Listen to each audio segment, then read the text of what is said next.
Meus queridos irmãos e irmãs em Cristo, Mis queridos hermanos y también hermanas en amigos que nos Cristo y acompañan. amigos que nos acompañan, bem-vindos todos bienvenidos à todos central de a la central de transmissões transmisiones del Instituto Vida para Todos, directamente aquí desde la estancia Árbol de la Vida, Sumaré San Pablo.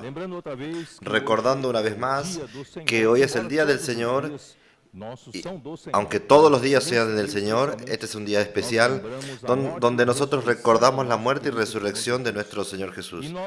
Y nosotros vamos así también recordar de su muerte hasta que Él venga. Y nosotros somos esta iglesia que anhela por la vuelta del Señor y ama la venida del Señor. Por eso este día es un día especial y hagan sus ofrendas conforme ustedes fueron instruidos. Hay un QR code en su pantalla y también tenemos misiones en el exterior, SOS, para ayudar y cuidar de nuestros obreros en el exterior. También recordando a ustedes que su iglesia precisa de sus ofrendas para que usted pueda continuar dando sustento para que su iglesia pueda avanzar y ganando más personas y predicando el Evangelio. No se olviden de hacer estas ofrendas. Y también su región de obra. Su región tiene, si hubiera un CPEP o colportores en su región, no se olviden de ellos, también de la Avanza Joven. Y si ustedes tienen una cuenta en el socio de Evangelio en su región, también no se olviden de hacer sus ofrendas. Entonces es importante en este momento de aislamiento que la obra del Señor prosiga. Y por el contrario, nosotros queremos avanzar más todavía de lo que normalmente avanzamos y que el Señor pueda en la hora de cuando seamos liberados podamos avanzar a pasos largos y que el Señor bendiga a todos ustedes en sus ofrendas y todas las necesidades del Señor y las obras del Señor pueda avanzar. Y no se olviden también de ayudar para hacer el colportaje semidinámico. Hay varios hermanos que han colocado en el frente del portón de su casa o en la puerta de su casa varios libros para hacer colportaje y ofreciendo oración a las personas. Esto ha sido una herramienta tremenda en la mano del Señor. Señor, bendiga a todos ustedes en este trabajo. Muy bien, vamos hoy para la palabra de hoy. Que vean qué palabra dulce tiene hablado con nosotros, que el Señor es nuestro pastor y nada nos faltará. Él me hace reposar en los pastos verdes. Me lleva junto a las aguas de descanso, refrigera mi alma, restaura mi alma y me guiará por senda de justicias. Después de alimentarme, Él espera mi crecimiento, espera que yo sea maduro para poder hacer justicia y lo que Dios quiere. Y por amor de su nombre. Aunque ande en valle de sombra de muerte, no temeré mal alguno, porque tú estarás conmigo. Nosotros no tememos mismos por pasando por momentos difíciles. También son momentos difíciles, son para nuestra madurez. Tu vara y tu callado me infundirán aliento. Nosotros siempre tenemos al Señor no como pastor, sino también como nuestro sumo sacerdote de la orden de Melquisedec. Él está en el cielo ministrando en el verdadero tabernáculo de Dios, en el santuario, en los cielos, y Él está intercediendo por nosotros, cuidando por nosotros como un buen pastor, sino que también el sacerdocio no funciona sin la realeza. Por eso este pastor tiene un cayado en su mano, una vara y un cayado que nos muestran autoridad para dar la autoridad cierta, para corregirnos, para ajustarnos. Y así nosotros debajo de su sacerdocio, debajo de su realeza, nosotros vamos a llegar hasta el punto final. Vamos a estar para siempre con nuestro Señor Jesucristo y nuestro Dios. Aderezas mesas delante de mí en presencia de mis angustiadores, unges mi cabeza con aceite y mi copa está rebosando. Nosotros estamos avanzando en el territorio del enemigo, del reino usurpado por Satanás, y ciertamente nosotros tenemos adversarios en nuestro camino, pero Jesús, Dios, prepara una mesa siempre delante de nuestros angustiadores.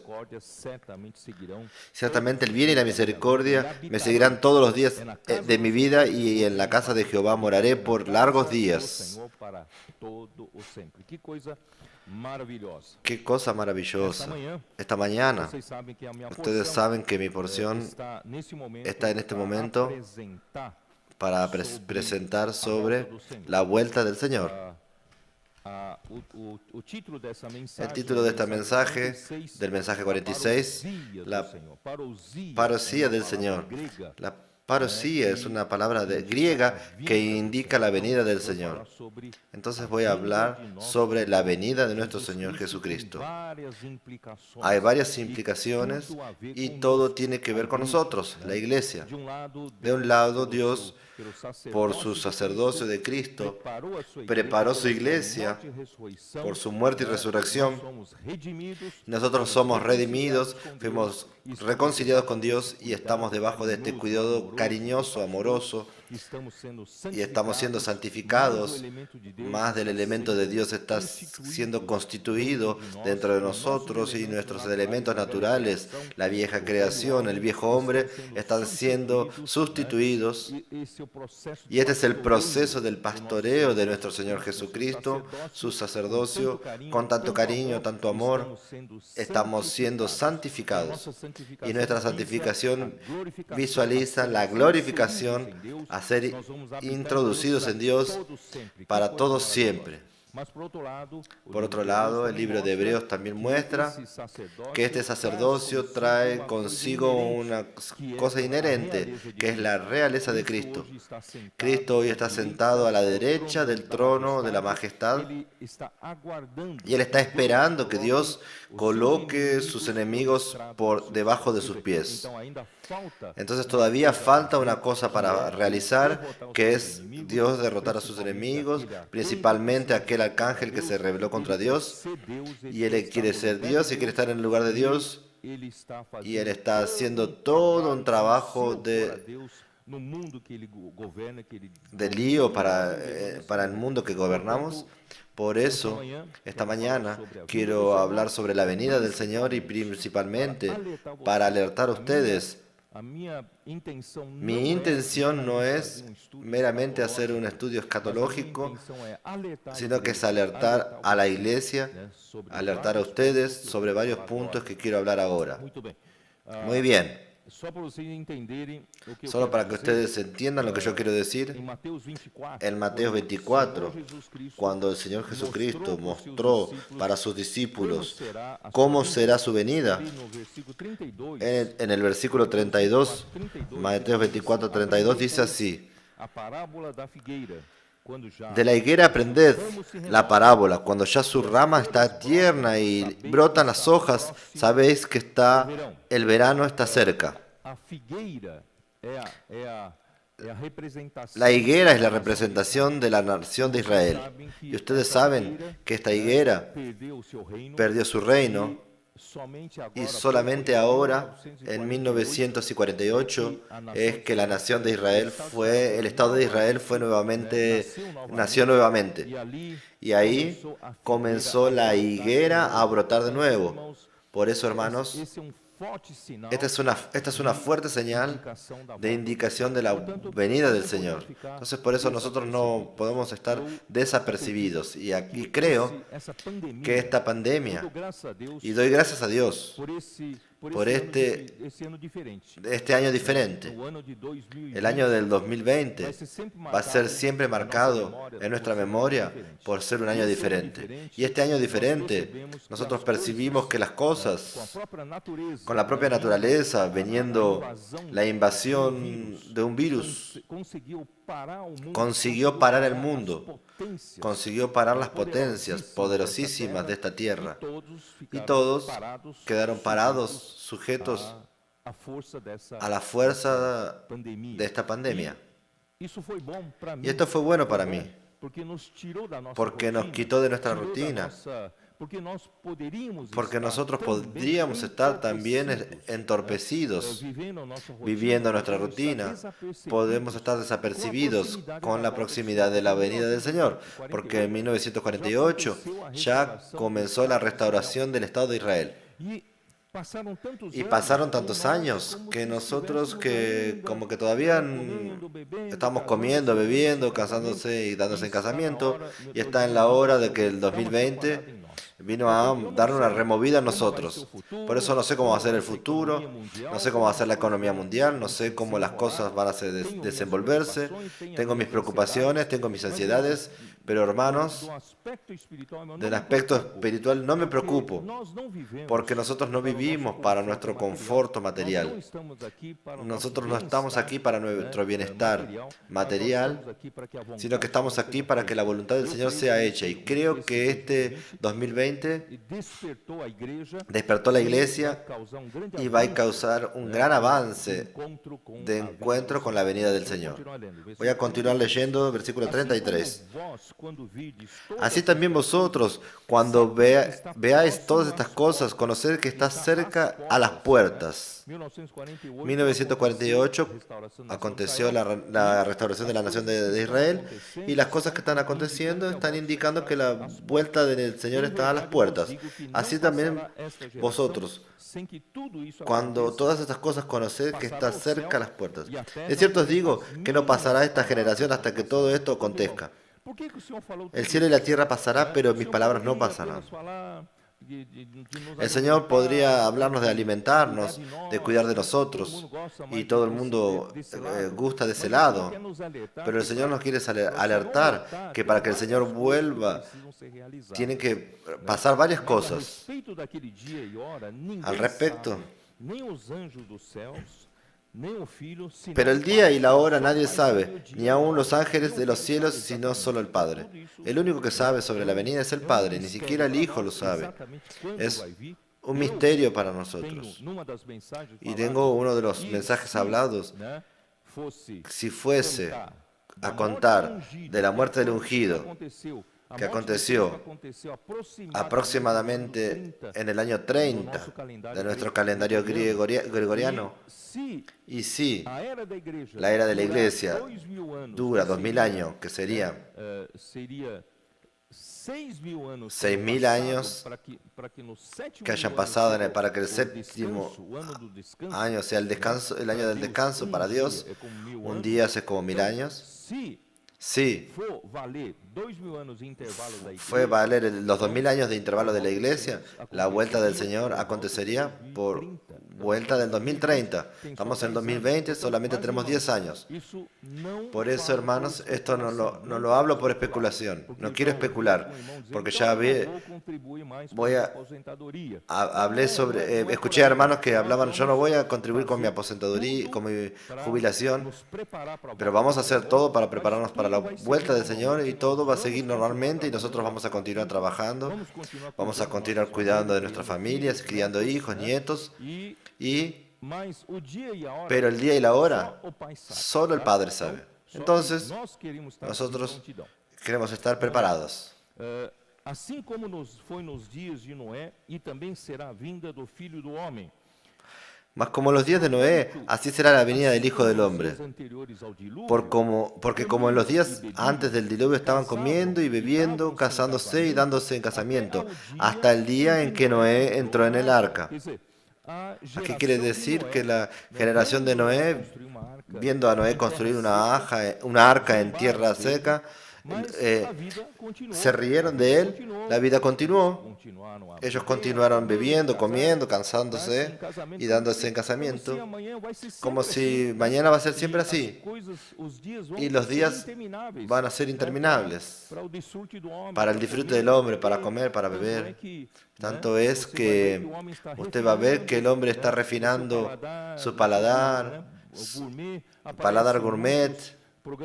Aparecen muchos programas de televisión de chefs de cocina, están todos trabajando sobre el paladar, sofisticando el paladar con relación a la comida, a la bebida, misma cosa, especialistas de bebidas, de vinos. Entonces el hombre parece que está más preocupado con ese día a día, siempre procurando mejorar. También los casamientos, dándose en casamiento. Los días parecen interminables. Nosotros vamos a continuar así en esta rutina, pero no es bien así. Cuando entró en el arca, Noé entró en el arca, vino una lluvia que no paró y llevó a todos. Todos murieron. Nosotros precisamos vivir preparados. Mi encargo en esta mañana es decir para ustedes. Voy a dar una ilustración. Supongamos que usted coloca un poco de agua en una olla, coloca unas ranas en el agua fría. Las ranas con el agua es el hábitat de ellos, van a estar tranquilas, van a vivir normalmente. Solo que usted coloca un fuego lento abajo, bien lento, va subiendo de grado a grado y en un intervalo de tiempo muy grande. Estas ranas no se van a dar cuenta de que el agua está calentando. Conforme el agua va calentando, se van acostumbrando.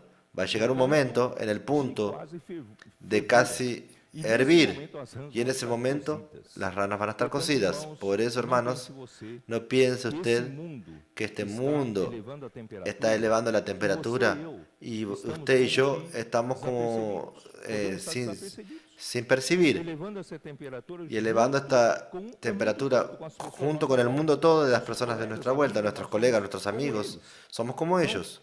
Entonces, cuando llegue un momento, todos estarán totalmente como presas de la mano de Satanás. Un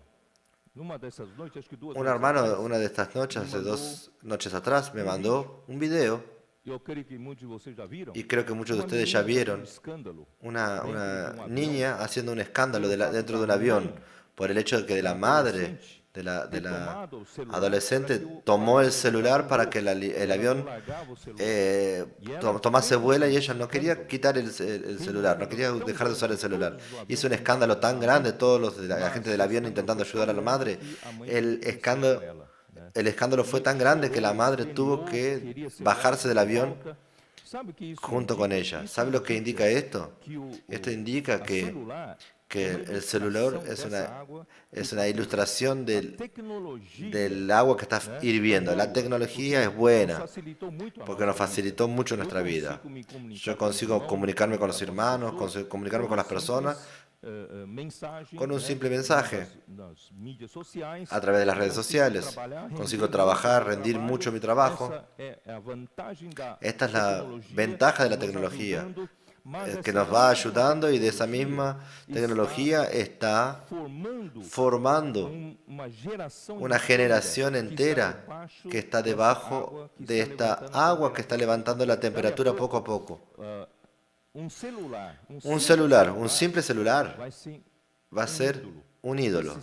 Este celular va a controlar la vida. O sea, mis nietos, todos ellos saben utilizar mejor que yo el celular en algunas cosas. Ellos ya nacieron con esta tecnología en la mano, y ellos tienen una dependencia muy grande de las tablets y de los celulares. Y algunos, si los padres no cuidan, el celular va a ser una parte inseparable de estos niños, y será un ídolo. Será algo que va a guiar a estos niños. Entonces Satanás está consiguiendo armar una generación que todavía adolescente, que mañana pasará a ser jóvenes, y luego van a pasar a ser seguidores del anticristo para luchar contra Dios, contra la autoridad de Dios. Por eso, queridos hermanos, quiero alertar a ustedes que parece que todo está normal, pero no está normal. Las cosas están siendo preparadas para el escenario final, cuando el misterio de la iniquidad que ya espera este momento final. Por eso la conferencia de adolescentes y las conferencias de jóvenes que nosotros promovemos cada semestre es justamente para no perder estos adolescentes y jóvenes para las artimañas de Satanás, para que ellos pasen a ser mañana el ejército del anticristo. Nosotros queremos que ellos sean ejércitos de Cristo para luchar del lado del Señor, para traer el reino de Dios de vuelta. Terminando aquí,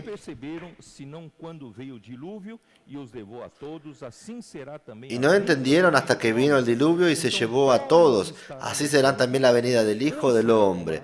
Entonces estarán dos en el campo y uno será tomado y el otro será dejado. Dos mujeres estarán moliendo en un molino, la una será tomada y la otra será dejada. Velad pues, porque no sabéis a qué hora ha de venir vuestro Señor. Esta es la venida del Señor, en secreto. Todavía no es la venida pública, la vuelta pública. Este momento es un momento del arrebatamiento, que coincide con el arrebatamiento del Hijo varón. Por eso yo quiero encorajar a todos ustedes. Usted y yo somos diferentes. No debemos vivir entorpecidos por las drogas de este mundo. Nosotros debemos saber usar bien la tecnología y las cosas de este mundo, pero sin ser entorpecidos por ellas. Mas considerai isto: se o pai de família soubesse a que hora viria o ladrão, vigiaria. Pero sabed esto, que si el padre de familia supiese a qué hora el ladrón habría de venir, velaría y no dejaría minar su casa. Por tanto, también vosotros estad preparados, porque el Hijo del Hombre vendrá a la hora que no pensáis. Todavía esta parte introductoria. También quiero leer la primera carta de Pablo a Tesalonicenses.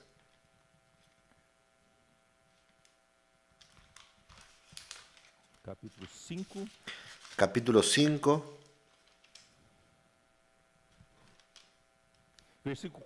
Versículo 4.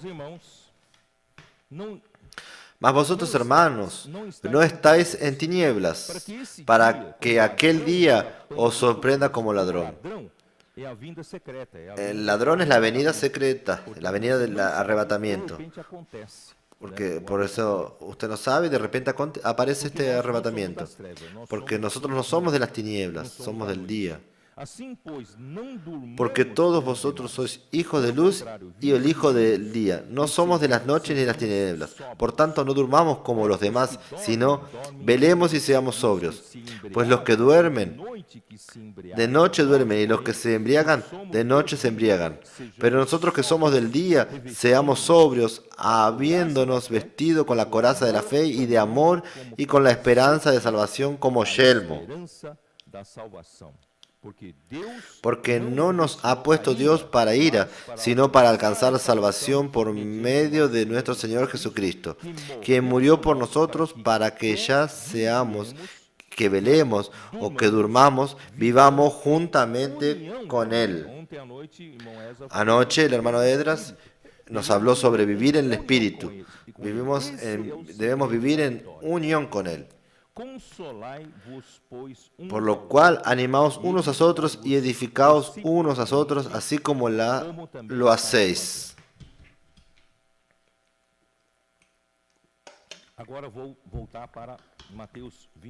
Ahora voy a volver para Mateo 24 en el inicio. Mateo 24. Versículo 1.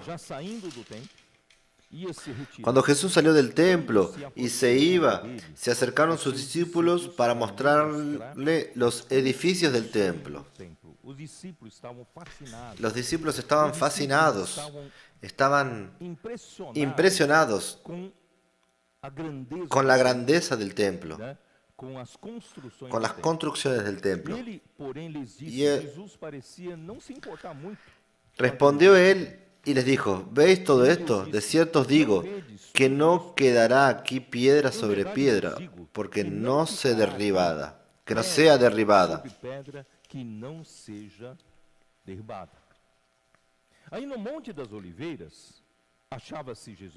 Y estando él sentado en el monte de los olivos, los discípulos se le acercaron aparte diciendo: dinos, ¿cuándo serán estas cosas? ¿Y qué señal habrá habrá de tu venida y del fin del siglo? ¿Cuándo van a suceder estas cosas? ¿Cuándo este templo maravilloso que fue construido ahora no va a ser piedra sobre piedra? Ciertamente esto va a acontecer en su venida. Y ciertamente eso será el final de los tiempos. Por eso los discípulos estaban preocupados. Porque Jesús no estaba tan entusiasmado al ver la belleza de la construcción. Entonces, antes que nada, quiero decir para ustedes que la venida del Señor tiene todo que ver con los señales que el Señor da para el pueblo de Israel. Y la historia del pueblo de Israel tiene mucho que ver con la historia del templo de Jerusalén. Y la venida del Señor también tiene mucho que ver con la historia de Israel, que va a dar continuidad después en el final de la era de la iglesia, conforme mostramos en las 70 semanas de Daniel. En la última semana de 7 años vuelve la historia de Israel, y ahí probablemente el anticristo hará alianza con muchos, posibilitará a Israel nuevamente a construir el templo que hoy no hay, que no tienen. Ellos van a reconstruir el templo, y en el medio de esa alianza de los 7 años, el anticristo quiebra la alianza y comienza la gran tribulación. La historia de Israel tiene todo que ver con la historia del templo, y esta historia de Israel del templo tiene todo que ver con el lado representativo de la realidad, del lado espiritual que la iglesia hace parte. Por eso nosotros tenemos que estar atentos también al acontecimiento con el pueblo de Israel y con el templo. Ese templo que Jesús no está muy animado en ver su belleza. Yo quería solamente rápidamente mostrar la historia del templo en Jerusalén, para que ustedes tengan una idea cómo todo esto aconteció y va a acontecer. No tengo intención aquí de hacer un estudio, sino que quién sabe más tarde lo haga. Pero preparé un diagrama y les voy a mostrar más tarde. Ahora, para que ustedes tengan una idea cómo las cosas acontecieron. Por vuelta del año 1000 antes de Cristo, antes del año 0 del año del Señor, 1000 años antes, ahí fue construido el primer templo.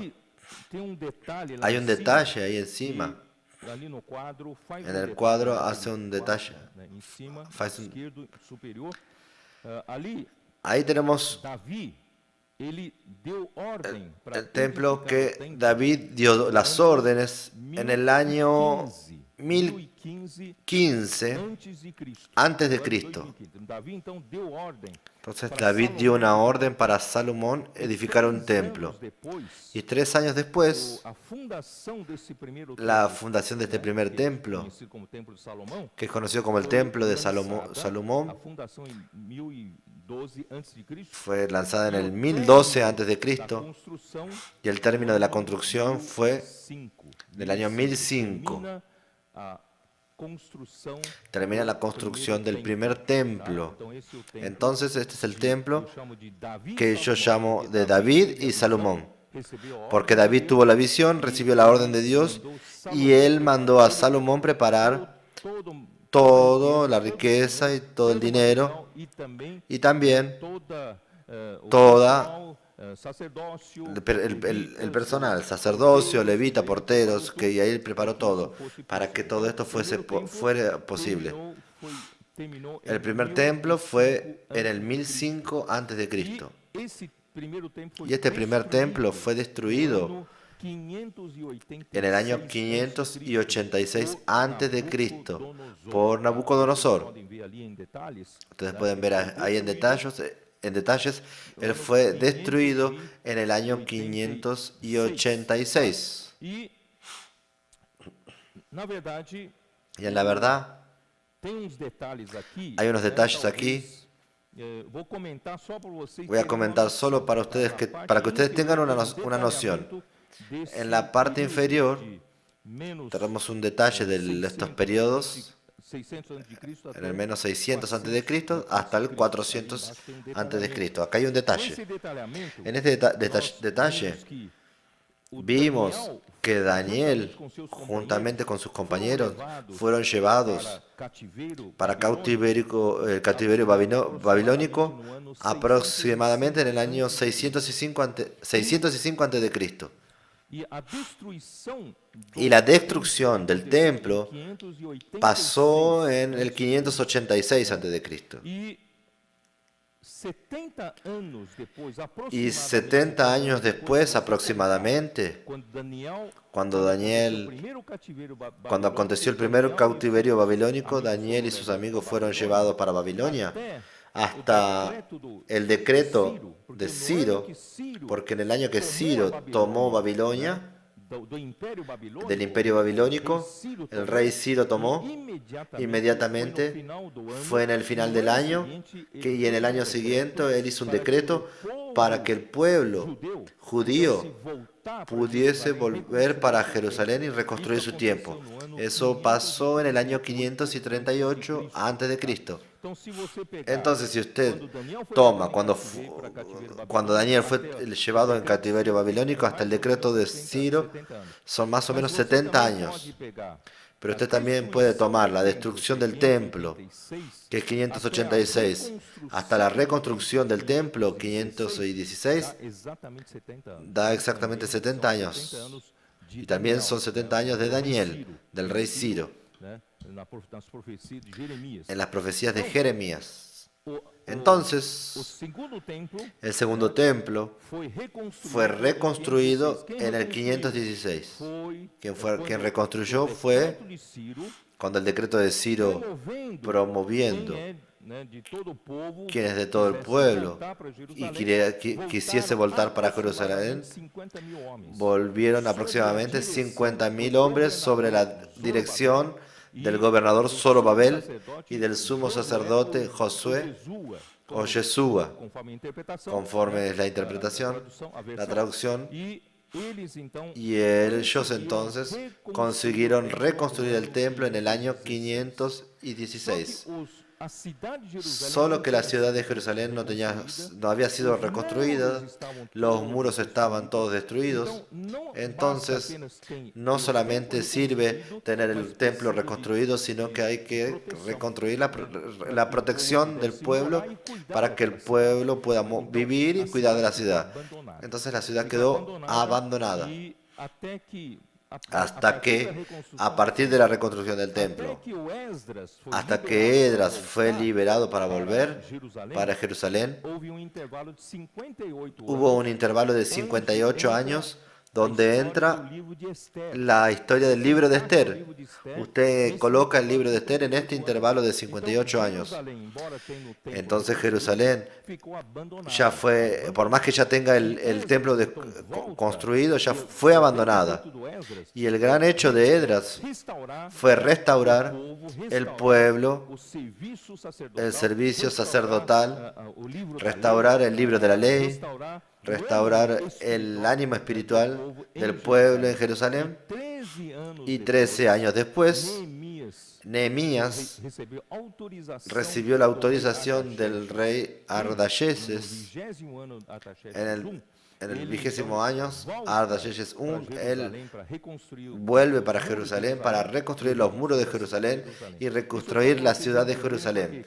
Esto es para entender que quien lee el libro de Esdras piensa que todo eso aconteció en la época de Esdras.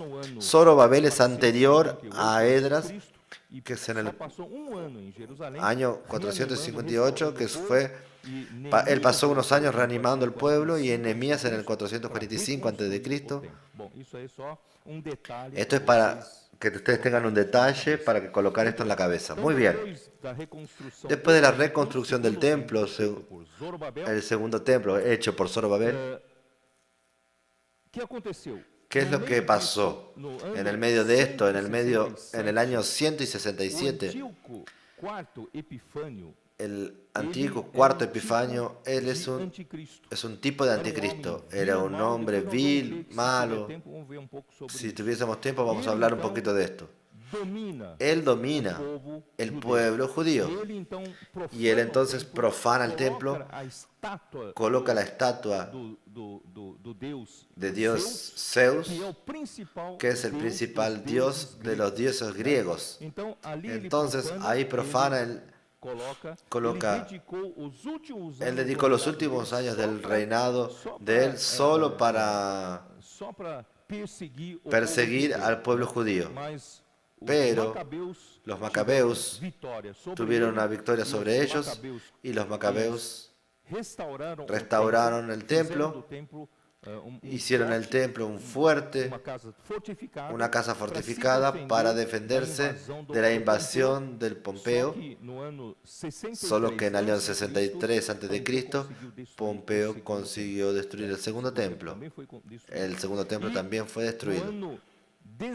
Y en el año 19 a.C., Herodes entonces resuelve restaurar el templo, reconstruir el templo. El templo de Herodes es un templo mucho más grande. Él tenía un espíritu de constructor, de ingeniero. Él gustaba de construir, pero él no construyó el tiempo en dedicación a Dios. Él construyó para agradar al pueblo judío porque él era un rey gentil. No era judío, él quería hacer esta reconciliación y construir un templo lindo, bonito, y en ese templo bonito es que los discípulos contemplaron, vean al Señor Jesús, qué construcción grandiosa, construcción bonita. Pero Jesús no estaba interesado en ese templo. Ese templo, 40 años después que Jesús profetizó sobre la destrucción del templo, aconteció esa destrucción por el príncipe Tito del Imperio Romano, que destruyó Jerusalén y destruyó el templo. No quedó piedra sobre piedra, con excepción de un muro que él quiso dejar para memorial de la destrucción del pueblo judío. Y ese muro está hasta hoy conocido como Muro de los Lamentos. Entonces es el único muro que dejó como memoria. Entonces fue todo destruido el templo, y ese templo va a ser reconstruido en las últimas semanas de la vuelta de la historia de Israel, como nosotros contamos para ustedes. Entonces es dentro de este contexto que los discípulos estaban bien animados para mostrar a Jesús, y Jesús habló que no estoy animado con esto. Esto apenas solamente va a mostrar la vuelta de la proximidad de la vuelta del Señor. Muy bien. Todas estas cosas me van a llevar, no voy a detallar. Voy de nuevo, de vuelta para Apocalipsis 12. Voy a retomar Apocalipsis 12, que gasté la semana pasada, casi que entera, sobre Apocalipsis 12. Y Apocalipsis 12 habla del hijo varón. No voy a detallar, ustedes ya escucharon. Y el hijo varón, como dije, hace parte de la parte fuerte del pueblo de Dios, porque aquella mujer, en el versículo 1, representa al pueblo de Dios, solo que está vestida del sol. Esto quiere decir, ¿quién está en el momento actuando? Es la iglesia de la era del sol, después de la venida de Cristo, el sol de la justicia. La iglesia hoy está en escena, está trabajando, está operando para la vuelta del Señor. Entonces la parte fuerte de la iglesia es el hijo varón, y el hijo varón yo lo comparé a la fortaleza de Sión. Jerusalén es como si fuese el pueblo de Dios. Pero todo el pueblo de Dios posee una fortaleza que es la parte fuerte del pueblo de Dios, que defiende los intereses de Dios, que luchan por el reino de Dios, por el establecimiento, por el dominio de Dios nuevamente en esta tierra.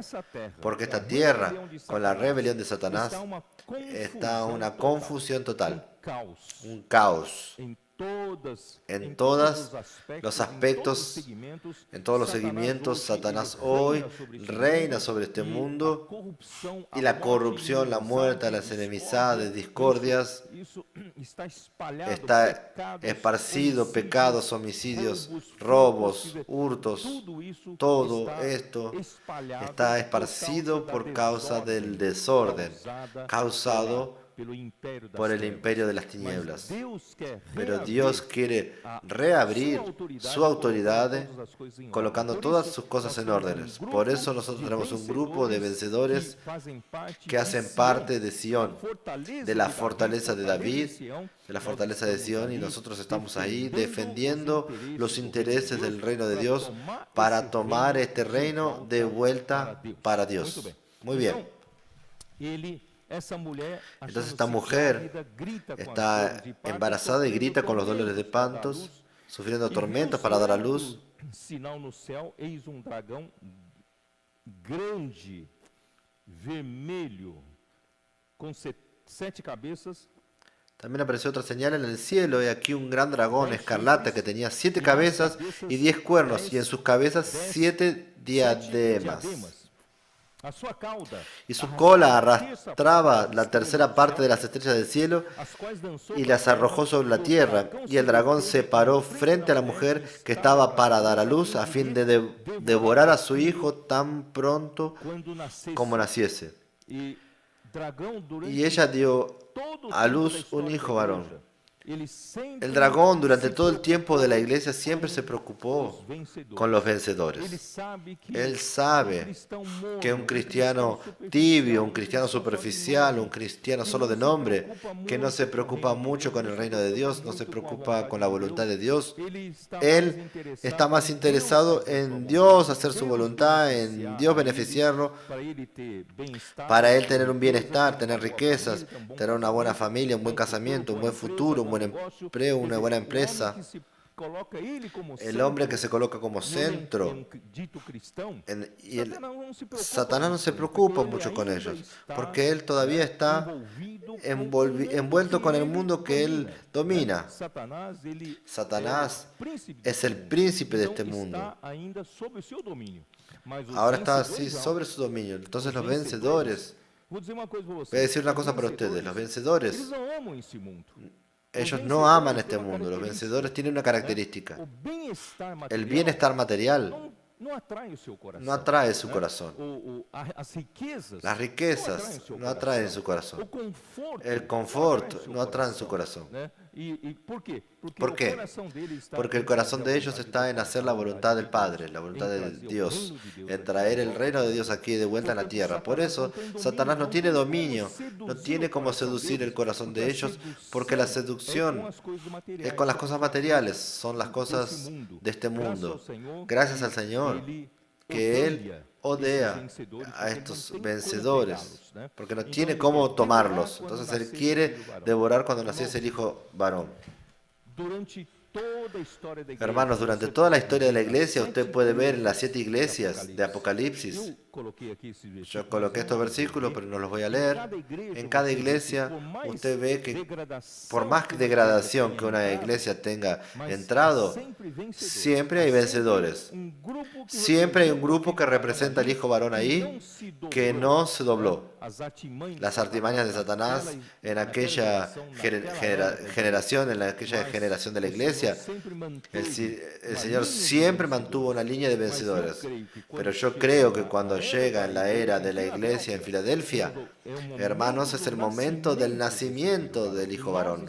Y nosotros, hermanos, estamos próximos del momento del nacimiento del hijo varón. Por eso, estos mensajes de domingo visan a despertar a ustedes de que nosotros somos esta parte fuerte de la mujer. Nosotros somos la fortaleza de Sión. Nosotros estamos aquí no por nuestros intereses, Estamos aquí para traer el reino de Dios de vuelta. Por eso, queridos hermanos, si usted vive así, usted forma parte del Hijo varón.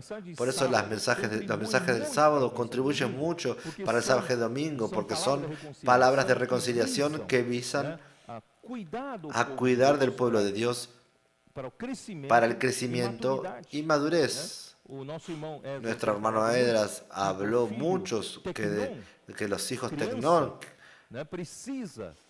que los hijos niños precisan crecer para los hijos ruidosos, un hijo adulto, un hijo niño no entiende lo que el padre quiere, pero un hijo adulto conoce el corazón del padre, conoce la voluntad del padre y vive para la voluntad del padre. Y un hijo rolloso tiene todo para ser un hijo heredero. Son aquellos que son guiados por el Espíritu de Dios. Por eso, hermanos, nosotros estamos convocando a ustedes para dejar de vivir superficialmente en esta tierra. Todavía amamos las cosas de este mundo, todavía el mundo nos atrae. Usted está sujeto a la seducción de Satanás, pero nosotros queremos ser y queremos convocar a ustedes para formar parte de este grupo que Satanás no consigue seducir, porque nada de este mundo nos atrae, sino el propio Señor Jesús. Entonces, ¿ahí qué aconteció? Nasceu-lhe, pois, o filho varão, que há de reger todas as nações com cetro de ferro, e seu filho foi arrebatado para Deus. Y ella dio a luz un hijo varón que regirá con vara de hierro a todas las naciones, y su hijo fue arrebatado para Dios y para su trono. Cuando nazca el hijo varón, que compone los vencedores de todas las épocas y también de la época presente, ahí, cuando completar estos días, va a llegar un momento que este hijo varón va a ser arrebatado hasta Dios, para Dios hasta su trono en el tercer cielo. Veamos qué maravilla esto. Este es el primer arrebatamiento, el arrebatamiento de los vencedores antes de la gran tribulación. ¿Por qué? Porque en el versículo siguiente dice: la mujer es el restante de los hijos de Dios en la iglesia. Son los que no se preocuparon mucho con el reino de Dios en cuanto vivieron desapercibidos. Entonces ellos serán dejados para la gran tribulación. Entonces la mujer huyó al desierto, donde tienen un lugar preparado para Dios, para que allí la sustenten por 1260 días. Entonces Dios va a preparar un lugar en el desierto, como antiguamente el pueblo de Israel salió de Egipto, fue guardado en el desierto. Ese desierto, hermanos, nosotros entendemos, bien probablemente sea aquí en la América del Sur, que es un lugar bien olvidado por el primer mundo, por las potencias del mundo, pero aquí Dios está haciendo un trabajo maravilloso espiritual, y Dios está usando este pueblo brasilero, pueblo sudamericano, para producir una tierra preparada para recibir el restante de la iglesia, para sustentarlos durante la gran tribulación. Entonces ya viene el versículo 7, ya lo comenté, que tuvimos la pelea en los cielos, cuando el hijo varón fue arrebatado. En el trono de Dios hubo una lucha en los cielos. Miguel con sus ángeles lucharon contra Satanás y sus ángeles. Y Satanás y sus ángeles no vencieron y fueron derribados aquí para la tierra. Hoy, Satanás y sus ángeles todavía tienen un lugar en los cielos y en los aires. Todavía actúan en los cielos y en los aires. Como en el libro de Daniel, el príncipe de Persia, el príncipe de Grecia vienen del cielo y de los aires para contender y combatir contra el pueblo de Israel, contra Daniel, y quien defendía era el ángel Miguel. Entonces todo esto muestra que ellos van a pedir un espacio en los cielos y en los aires.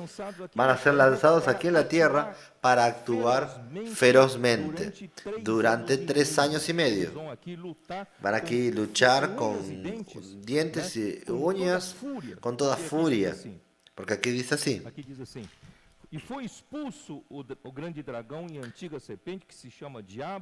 y fue lanzado fuera el dragón, la serpiente antigua que se llama Diablo y Satanás, el cual engaña al mundo. Voy aquí a leer en el versículo 12. Por lo cual, alegraos cielos y las que moráis en ellos. Ay de la moradores de la tierra y del mar, porque el diablo ha descendido a vosotros con gran ira, sabiendo que tiene poco tiempo. El diablo va a venir con todo aquí en la tierra, porque va a quedar confinado aquí en la tierra y va a hacer el mayor estrago posible durante 3 años y medio, que es poco tiempo que él restaba. Y con esa caída a la tierra, Satanás y sus ángeles, versículo 10. Entonces oí una gran voz en el cielo que decía: ahora ha venido la salvación y el poder y el reino de nuestro Dios, y la autoridad de su Cristo, porque ha sido lanzado fuera el acusador de nuestros hermanos, el que los acusa delante de nuestro Dios día y noche.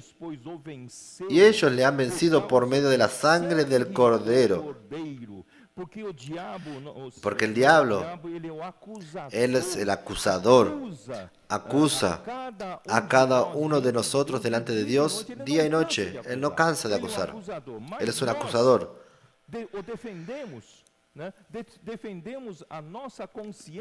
Pero nosotros defendemos nuestra conciencia con la sangre del Cordero. Gracias a Dios, la sangre tiene poder. Por eso no se debilite por causa de su conciencia debilitada. Si usted confiesa sus pecados, Dios es fiel y justo para perdonar sus pecados y purificar de toda su injusticia. Esto está en 1 Juan capítulo 1, versículo 9. Por tanto, la sangre del Cordero tiene poder para mantenernos de pies. También por causa de la palabra del testimonio que dieron, nosotros continuamos para estar de pie alimentados por la palabra. Dios nos alimenta, nos pastorea, nos da alimento fundamental, alimento de alimento, palabra de nutrición, palabra de encorajamiento, pero también palabras proféticas de orientación, de dirección. Entonces, gracias a Dios, nosotros recibimos tanta palabra durante estos años, todos, y nosotros no tornamos esa palabra meramente conocimiento mental, conocimiento de nuestra cabeza, sino que vivimos. Esta palabra es vivida por nosotros. Esta palabra es practicada. Somos una casa construida sobre una roca firme. Practicamos la palabra. Entonces la palabra se torna nuestro testimonio y la palabra nos hace vencer. Incluso en la fase de muerte, ellos no amaron su propia vida. Ellos no se preocupan en las cosas materiales que dan conforto, en su vida física y su vida psicológica. Nada atrae más a ellos que hacer la voluntad de Dios. Estos son los vencedores, hermanos. Bueno, oh Señor Jesús, lo que quiero mostrar para ustedes es que este hijo varón, él hace parte de los primeros vencedores que serán arrebatados hasta el tercer cielo. En el capítulo 14 de Apocalipsis, Juan escribe, veamos en el versículo 4. Voy a leer desde el versículo 1. Después miré y aquí el Cordero estaba en pie sobre el monte de Sión, y con él 144,000 que tenía el nombre de él y del Padre escrito en la frente. Estos 144,000 que estarán con el Cordero en pie sobre el monte de Sión son justamente estos que vivieron siempre como la fortaleza de Sión aquí en la tierra, en la iglesia. Solo que este Sión aquí ya no es el monte Sión en la tierra, este Sión de 14:1 es en los cielos. Entonces, estos 144,000 no estarán más en la tierra, estarán en los cielos.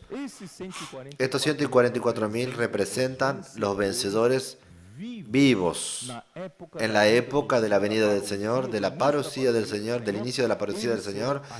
Ellos serán arrebatados para los cielos. ¿Por qué? Versículo 4. Estos son los que no se contaminaron con mujeres, porque son vírgenes. Como dice 2 Corintios 11, estos son los que siguen al Cordero. la iglesia como una virgen pura. Ellos no miran para más nadie más, ningún ídolo, ningún otro Dios, ningún beneficio. Nada los atrae. Los ojos de estas personas solo tienen lugar para mirar a Cristo como su marido, como su esposo. Estos son vírgenes, no se contaminaron con mujeres, ellos son puros para con Dios. Ustedes saben que mismo con relación a la prostitución carnal, siempre hay ligación con la idolatría, porque la idolatría es la prostitución espiritual, y la prostitución espiritual tiene ligación con la avareza. Esto es, cuando el hombre quiere algún beneficio extra que otro hombre no tiene, quiere tener un beneficio extrahumano, él apela para los dioses, para los ídolos, para él alcanzar suceso en el negocio, éxito en su emprendimiento, que su colega del lado no tiene. ¿Por qué? Porque él se prostituye espiritualmente. Estos vencedores, 144.000, nunca vivieron así. Ellos tienen un solo marido, un solo esposo, para quien ellos miraban. Eran vírgenes puros. Estos fueron redimidos de entre los hombres como primicias para Dios y para el Cordero. Estos son los primeros frutos que madurecieron. Entonces estas palabras de Esdras en el sábado visan madurecer a todos ustedes. Usted encuentra un camino para crecer y madurecer siguiendo este pastor. Este pastor conduce a usted en la hora cierta. En la verdad, él quiere preparar a ustedes para ser un fruto maduro. Cuando en el final de los tiempos usted se junte con la voluntad de Dios, formar el ejército de Dios, él finalmente obtendrá un ejército de vencedores y va a colocar a usted primero como parte de las primicias, porque los primeros que madurecieron, porque la plantación en general acontecerá en el versículo 14. Miré y aquí una nube blanca y sobre la nube uno sentado semejante al Hijo del Hombre, que tenía en la cabeza una corona de oro y en la mano una hoz aguda. Y del templo salió otro ángel clamando a gran voz al que estaba sentado sobre la nube: mete tu hoz y ciega, porque la hora de cegar ha llegado, pues la mies de tierra está madura. Esto ya es en el final de la gran tribulación. Esto ya es la siega de la colecta del... Pero las primicias, la colecta de las primicias acontecerá antes de la gran tribulación. Por eso, hermanos, las primicias y el hijo varón harán parte del primer grupo, de los vencedores que serán arrebatados al tercer cielo. Y yo en la verdad preparé más cosas. Nosotros vamos a seguir, ¿qué línea? Vamos a seguir mostrar para ustedes. Hay un arrebatamiento de los vencedores tardíos durante la gran tribulación, y también hay el arrebatamiento de la mayoría de los santos en el final de la gran tribulación, y el tribunal de Cristo, y después todavía estarán las bodas del Cordero, y también está la batalla de Armagedón y el establecimiento del reino de Cristo durante 1000 años. Todavía tenemos este asunto para continuar. Voy a dejarlo para la semana que viene, pero lo que quiero hacer para terminar es lo siguiente. Todo esto es porque el encargo de todo esto es porque Dios me tocó mucho en Salmo 110. Voy a volver para Salmo 110. Voy a volver a enfatizar en este punto. Salmo 110, versículo 1, dice así: Jehová dijo a mi Señor. Quiere decir aquí el Padre diciéndole a Cristo: siéntate a mi diestra hasta que ponga a tus enemigos por estrado de tus pies. Jehová enviará desde Sión la vara de tu poder. Domina en medio de tus enemigos. Todavía falta hacer una cosa importante. Nosotros, la iglesia, no estamos aquí meramente para alimentarnos, comer, engordar, engordar, engordar. Nosotros estamos aquí para comer, para crecer del alimento, de la leche espiritual para alimento sólido. Pero esto todo es ¿para qué? Para que en la madurez Dios todavía tiene una tarea importante para nosotros para encerrar esta era.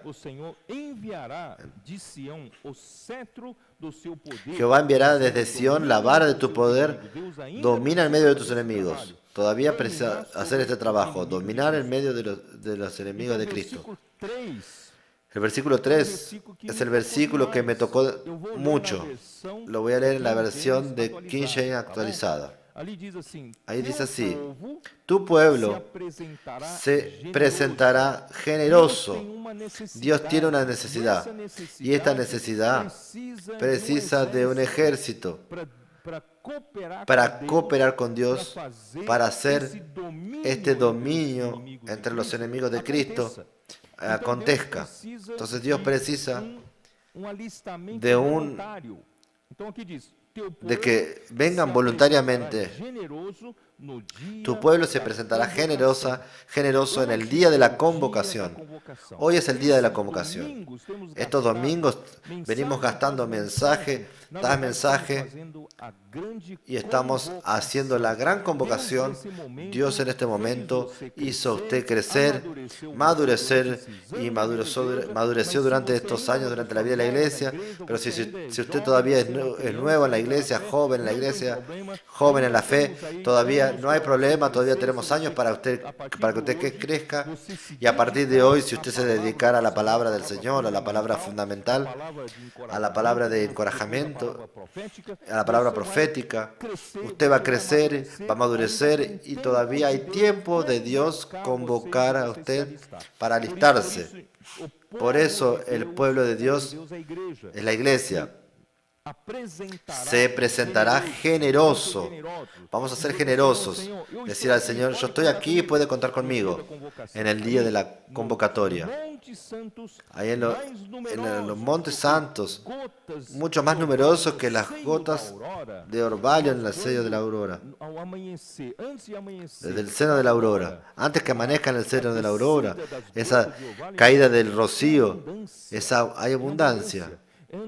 Si usted tiene un gran prado, usted de mañana va a ver que todas las gotas de rocío que los cielos mandaron para la tierra. Entonces el Señor mandó como estas gotas de rocío en el seno de la aurora. Este es un ejército de jóvenes santos. El Padre está prometiendo a Cristo que Él va a tener un ejército de jóvenes santos. Porque si usted es joven hoy, estos ejércitos precisan ser preparados. Estos ejércitos tienen que madurecer, tienen que crecer, precisan estar prontos para luchar. Entonces Dios hoy está convocando a todos los jóvenes, adolescentes. El Señor va a preparar a ustedes en estos próximos 10 años. Si el Señor prepara a estos jóvenes, adolescentes, vamos a salir de aquí a 10 años un núcleo bien fuerte, duro, contra el reino de Satanás. Entonces, nosotros no somos aquellos que hoy participan de tantos ismos por ahí. Hoy nosotros tenemos por las medias sociales que están convocando para la militancia tantos objetivos, sea para defender una cosa o para defender otra. Se está provocando incitación de odio, de enemistades, adversidades, división, de lucha, militancias. No debemos entrar en eso, porque cada uno tiene su posición como ciudadano, de preferencia, sea política, sea ideal, Pero nuestra lucha es otra. Porque en esta militancia de este mundo, tanto los que están a mi derecha como los que están a mi izquierda hacen parte debajo del mismo principado de Satanás. Satanás maniobra esas cosas para en el fin, cuanto más confusión haya, mejor es mejor para él, porque él va dominando este mundo.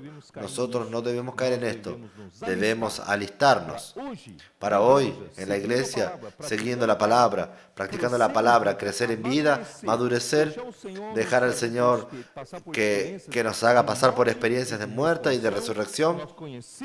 Y nosotros conocemos a nosotros mismos, conocemos a Dios, conocemos sus caminos, conocemos a Dios que resucita a los muertos. Son estos que no dependen de su capacidad natural. Estos confían en Dios. Estos serán estos ejércitos de jóvenes santos que van a ser los seguidores del Cordero. Estos van a ser arrebatados antes de la gran tribulación. Satanás hoy también está ganando muchos jóvenes, adolescentes, entrando en estas militancias, entrando en este entorpecimiento de este mundo, que dentro de poco serán todos ejércitos del anticristo. Y usted sabe, cuando el anticristo venga, van a tener 200 millones de caballeros que viniendo del oriente, del lado naciente del sol vendrán contra el pueblo de Israel. Y los 10 reyes estarán sobre el comando del anticristo y del falso profeta. Y saldrán espíritus, demonios, que van a ser la cabeza de todas las personas, de todos los reyes de este mundo. Y todos irán contra Dios y contra el pueblo de Dios. Por eso, hermanos, ellos precisan de muchos seguidores para hoy comenzar a hacer un lavaje cerebral. Pero nosotros no podemos caer en esto. Nosotros mantengamos nuestra sobriedad. Nuestro camino es este. Está siendo presentado a través de la palabra profética. Dios entonces bendiga a todos ustedes con esta palabra y que el Señor pueda encorajarnos a todos con esta visión del arrebatamiento. Y yo solamente comencé a hablar y que el Señor me pueda dar gracia para terminar. Pero de cualquier forma, Dios precisa de ustedes haciendo parte de los ejércitos de jóvenes santos, para Dios poder contar como la parte fuerte de la iglesia, como la fortaleza de Sion, para hacer la voluntad del Padre, que es hacer Cristo dominar sobre todos sus enemigos. Ahí entonces vendrá el fin. Dios bendiga a todos ustedes. Voy a hacer una oración para terminar. Señor Jesús, muchas gracias por estas palabras de alerta. Gracias por la revelación de tu palabra, que no nos deje vivir en nuestra rutina desapercibidos. Y Señor, muchas veces somos entorpecidos por los acontecimientos de este mundo. Muchas veces vivimos rutinariamente, no nos dando cuenta de que el fin está pronto, que no nos damos cuenta de que el mundo está, que el Señor tiene muchas cosas para hacer, y queremos despertarnos a partir de hoy y que podamos contar con cada uno de nosotros, aunque estemos despreparados, que nos podamos preparar a lo largo de los próximos años, y queremos formar una fortaleza sólida, un grupo de personas sólidos, Señor, que realmente aman tu propia vida, que vencen las acusaciones de Satanás por la sangre del Cordero, y también viven la palabra, aman la palabra, y son el testimonio de nuestra vida. Señor, usa estos y bendice a cada uno que nos escucha, a cada uno que nos acompaña, que el Señor pueda hacer de muchos, Señor, ser ejércitos de estos jóvenes santos para Cristo. Cristo puede contar con nosotros. Dios bendiga a cada uno en estos momentos difíciles. Que el Señor esté consolidándonos, preparándonos. Recuérdese, Señor, de la necesidad de cada uno. Que el Señor pueda suplir milagrosamente a cada uno. Nosotros oramos en nombre de nuestro Señor Jesucristo. Amén.